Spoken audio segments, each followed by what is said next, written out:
Não havendo pedido de diligência, então colheu-se toda a prova, interrogou-se o acusado e ninguém pediu diligência nenhuma e nem o magistrado determinou nenhuma diligência. Então, não havendo pedido de diligência ou sendo eles indeferidos, às vezes você pediu, o juiz indeferiu, há alegações finais orais por 20 minutos, prorrogáveis por mais 10, primeiro pela acusação e depois pela defesa. Então, não havendo diligência, o juiz vai se virar para o Ministério Público e vai falar: doutor, o senhor está com a palavra por 20 minutos para apresentar as alegações finais. E depois vai fazer a mesma coisa com relação à defesa. Prorrogáveis por mais 10. A critério de quem que fica essa prorrogação? A critério do magistrado, é claro que a depender da complexidade do ato. Se você já sentiu que você precisa dos 30 minutos, já fale com o magistrado antes dele passar a palavra para o Ministério Público. E essa é uma dica prática. Por quê? Porque se você não falar e o Ministério Público falar por 20 minutos, depois não vai adiantar você pedir 30, porque o magistrado vai falar: não, eu não posso desigualar as armas. Se para o Ministério Público for concedido 20 minutos, Vossa Excelência só tem 20 minutos para se manifestar. Então, dica prática, você já anteveu a necessidade de você usar 30 minutos para fazer as alegações finais orais, porque às vezes o caso é muito complexo, já pede antes do Ministério Público começar a se manifestar: Excelência, eu gostaria de falar por 30 minutos, que Vossa Excelência concedesse a prorrogação de mais 10 minutos. Então, se Vossa Excelência quiser, já pode conceder a mesma prorrogação para o Ministério Público. Com isso, você vai evitar que o Ministério Público depois impugne esse seu pedido, tá bom?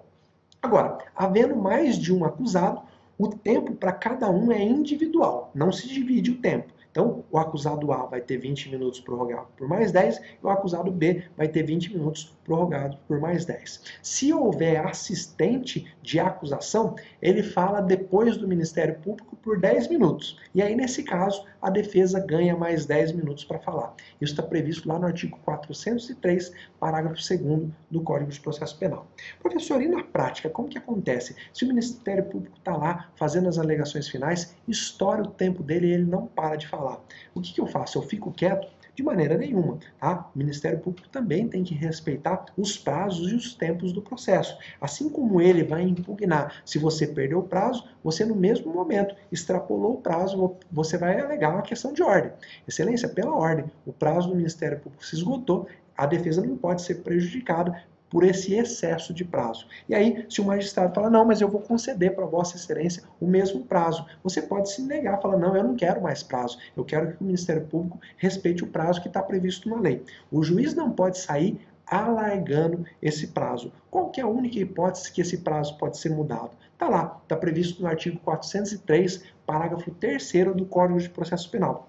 O juiz poderá, considerando a complexidade do caso ou o número de acusado, conceder às partes o prazo de 5 dias sucessivamente para a apresentação de memoriais. Tá? Nesse caso, o juiz depois vai ter o prazo de 10 dias para proferir a sentença. Então, se o caso for muito complexo, que o Ministério Público precisa falar muito, não é o caso de prorrogar o tempo das alegações orais. É o caso do magistrado, então, conceder o prazo para as alegações finais escritas. No processo penal, não há como fugir. Não dá para as partes combinarem ali, o Ministério Público e a defesa: vamos combinar que a gente vai apresentar memoriais e virar para o juiz e falar: homologa aí o nosso negócio processual. Não dá. No processo penal não tem como fugir. Você tem que estar preparado para fazer as alegações finais de forma oral. E aí, eu quero abrir um parênteses para te ensinar, para te falar o que é importante você falar nas alegações finais orais. Vamos falar um pouquinho sobre isso? Olha, nas alegações finais orais que você vai fazer,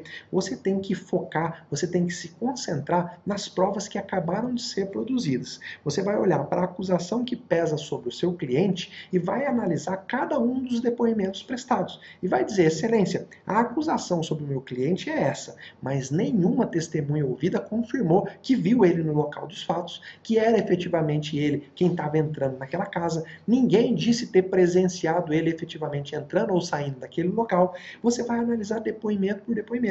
E aí vai fazer o mesmo com as suas testemunhas, com as testemunhas de defesa.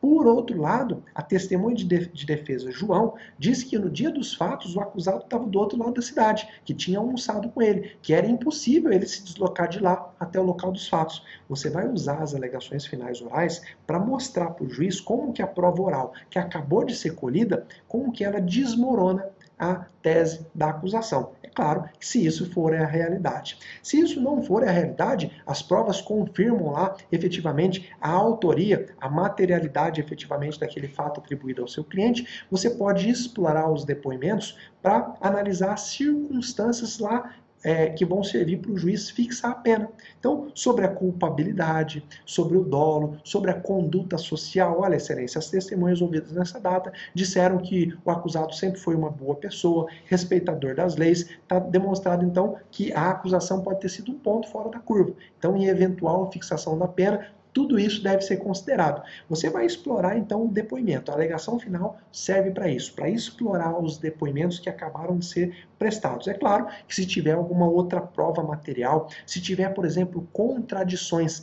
entre os depoimentos da fase policial e da fase do processo, é na alegação final oral que você vai apontar.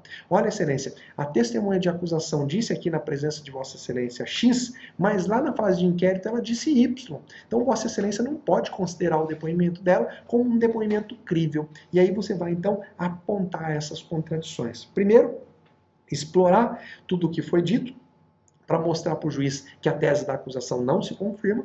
Segundo, se a tese de acusação se confirmar, você vai mostrar nos depoimentos as circunstâncias que beneficiam o seu cliente, para no momento da fixação da pena, o juiz possa levar essas circunstâncias em consideração.